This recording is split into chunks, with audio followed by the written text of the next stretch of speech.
कि financial background के लोग जो हैं या इकोनॉमिक्स एक्सपर्ट जो लोग हैं, क्या वही लोग आगे तरक्की कर सकते हैं? यहाँ पर इसमें कोई भी एज आ सकती है, कोई भी बैकग्राउंड आप कर सकते हैं, क्योंकि बहरहाल कैलकुलेशन है, फाइनेंशियल चीजें हैं। तो क्या फाइनेंशियल जिसने बीकॉम किया हुआ है या एमबीए किया हुआ है या एसीसी है, चार्टर्ड अकाउंटेंट है या इकोनॉमिक्स एक्सपर्ट है, तो क्या वो लोग ज्यादा कामयाब होंगे? इसमें कोई भी हो सकता है। सर ये इसमें दुनिया सिमट के जो है ना एक इंटरनेट के अंदर मौजूद हो गई है या आ गई है, ठीक है। तो सीखने की सलाहियत, जैसे कि मैंने आपसे पहले कहा कि आपके अंदर ज्यादा है तो आप किसी से ज्यादा बेहतर समझ जाएंगे, सीख जाएंगे। अब जो आप कह रहे हैं ना फाइनेंशियल एक्सपर्ट्स जो हैं वो ज्यादा बेहतर तरीके से इसको कर सकते हैं, बिल्कुल सही, 100% सही बात है।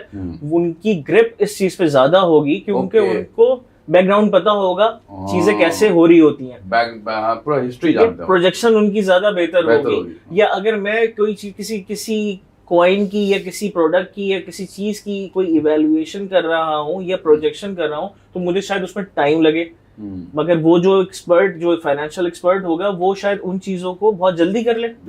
तो हमारी वर्किंग के अंदर टाइम डिफरेंस तो हो सकता है, मगर ऐसा नहीं है कि अगर मैंने वो चीज, मैं उसका एक्सपर्ट नहीं तो वो मैं कर नहीं सकता।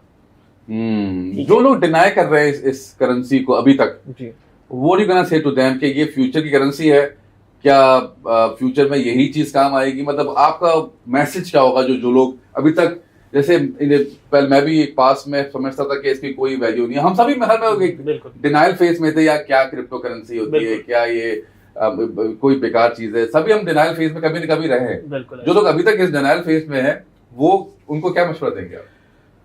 सर एक हर चीज का एक ना दौर आता है, हर चीज को जब वो शुरू होती है ना तो वो सवालों के साथ शुरू होती है और फिर लोगों को लाजवाब कर देती है। वाह वाह वाह वाह, ठीक है। तो वो जो सवालात होते हैं ना, वो उस चीज को या तो वो बेहतर कर देते हैं या उसको बिगाड़ देते हैं। ऐसे ही है, ठीक है।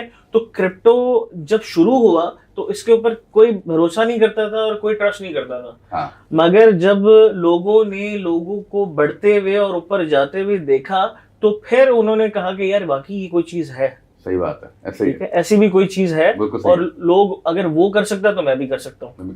ठीक है। तो वहां से इसकी बढ़ती है प्यास लोगों के दिमागों में। अब देखें ना आप, ये अगर मिसाल के तौर पे 2009 में जब ये कुछ सेंट्स में मिलता था, अगर मिसाल के तौर पे कुछ लोगों ने बताया कि फ्री में भी उनको दे रहे थे, फ्री में मिलते थे, बिल्कुल। तो आपको अगर ये आपने उस वक्त लेके रख लिए होते, ठीक है, और आपके पास इस वक्त अगर एक भी होता तो आप इस वक्त तकरीबन 2,85,00,000 के मालिक हो जाते।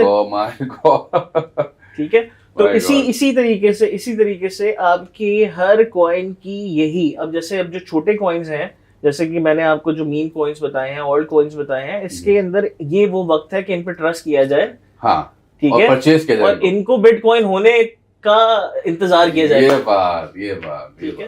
तो यहाँ पे ये क्योंकि मार्केट की जो आप कह लें वॉल्यूम, वो भी नजर आ गया है और इसमें क्या हो सकता है वो भी नजर आ रहा है। और ट्रम्प और एलन मस्क जो दो कॉम्बिनेशन बड़े शहजादे हैं, वो तो इसको किसी भी हाल में अपने सिस्टम में लेकर आने वाले हैं। ठीक है। कई लोग जो हैं वो इस वक्त ये भी प्रेडिक्ट कर रहे हैं कि बिटकॉइन अभी जो करेक्शन ले रहा है, डिप हो रहा है, ये एकदम से बढ़ेगा और ये बहुत ऊपर चला जाएगा। तकरीबन बहुत से एक्सपर्ट्स का ये भी मानना है कि ये $1.5 लाख तक चला जाएगा। My God.